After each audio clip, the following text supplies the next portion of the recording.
अफ्रीकी शहरों के बारे में कई पूर्वाग्रह हैं, जैसे कि उनमें बड़ा शोरगुल रहता है, बहुत भीड़ है और सबसे बढ़कर वो कूड़े से भरे होते हैं। क्या ये पूर्वाग्रह सच हैं? तो फिर रवांडा की राजधानी किगाली कैसे अफ्रीका का सबसे साफ सुथरा शहर बना?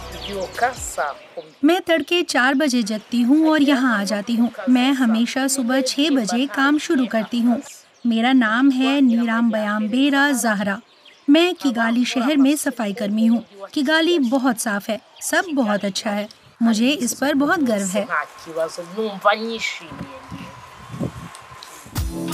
किगाली को साफ सुथरा रखने की इस सामूहिक कोशिश के कई प्रमुख सामाजिक और आर्थिक पहलू हैं। अलग अलग सड़कों पर दिखने वाली ये महिलाएं निजी सहकारिता समूहों का हिस्सा हैं। अफ्रीका के सबसे साफ शहर के रूप में किगाली की साख को इससे मदद मिल सकती है, लेकिन क्या इससे सफाई कर्मियों को नियमित आय भी मिलती है? इस नौकरी से मुझे विश्वसनीयता मिलती है। लोग मुझ पर यकीन करते हैं, तो कामगार के तौर पर मैं कुछ पैसा उधार ले सकती हूँ ताकि अपने बच्चों का पेट भर सकूं। और जब मुझे वेतन मिलता है तो मैं उधार चुका देती हूँ। मैं पत्नी भी हूँ और पति भी। मेरे पति यहाँ मेरे साथ नहीं है। जैसा कि मैंने आपको बताया, वो जेल में है। तो इन सड़कों की सफाई करने के अलावा मेरे पास आय का कोई जरिया नहीं। रवांडा में 1994 में हुए तुत्सी लोगों के नरसंहार के बाद सरकार ने देश को नए सिरे से खड़ा करने के लिए कई कदम उठाए। न केवल शहर की सफाई बल्कि पर्यावरण की सुरक्षा भी सुनिश्चित की गई। क्या प्लास्टिक की थैलियों पर बैन लगाना और सफाई के प्रति लोगों को जागरूक करना फायदेमंद साबित हुआ? हाँ, इससे बहुत मदद मिली। पहले तो नागरिकों को ये समझ नहीं आता था कि कचरा ले जाने के लिए किसी को पैसे क्यों देने चाहिए। वो मानते थे कि साफ सफाई के लिए भुगतान करने के बदले वो कचरा घर से बाहर ले जाकर या किसी गड्ढे में या सड़क पर फेंक देंगे। सफाई सेवाओं के लिए लगने वाले मासिक शुल्क ने निश्चित तौर पर शहर की साफ सफाई और रखरखाव में मदद दी है। शुरुआत में जिस शुल्क को लोग अतिरिक्त आर्थिक बोझ समझते थे, वो अब जिम्मेदारी की साझी भावना बन गई है और अब तो लोगों को इस पर गर्व होता है। लेकिन ये हुआ कैसे? किगाली के नागरिकों की सोच बदल गई है। साफ सफाई के प्रति समझदारी भी बढ़ी है। वो अब स्वच्छता की जरूरत को समझते हैं। वो स्मार्ट हैं। बहुत से अफ्रीकी शहरों को देखें तो किगाली साफ सफाई के मामले में औरों से अलग है। इस महाद्वीप में कई शहर कचरा प्रबंधन की चुनौतियों से जूझ रहे हैं।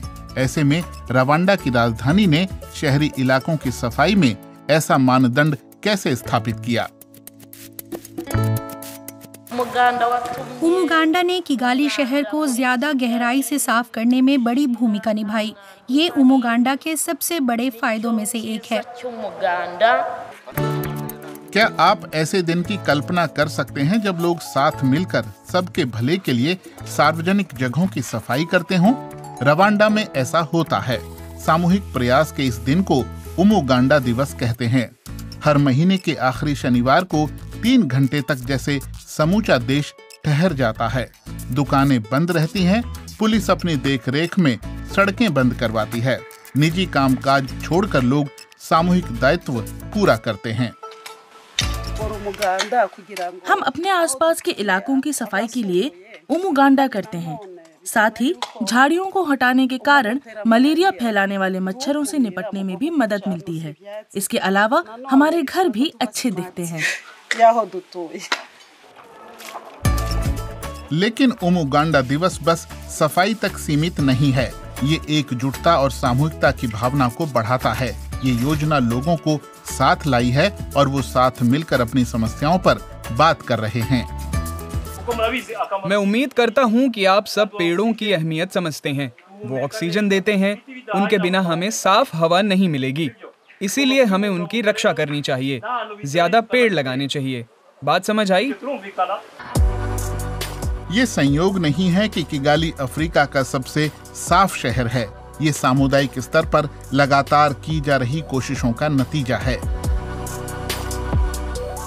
प्लास्टिक की थैलियों पर बैन लगाने जैसी सरकारी नीतियां इन कोशिशों को कानूनी रूप देती हैं। वहीं उमुगांडा की भावना से मजबूत हुई लोगों की भागीदारी इन नीतियों में जान भर रही है।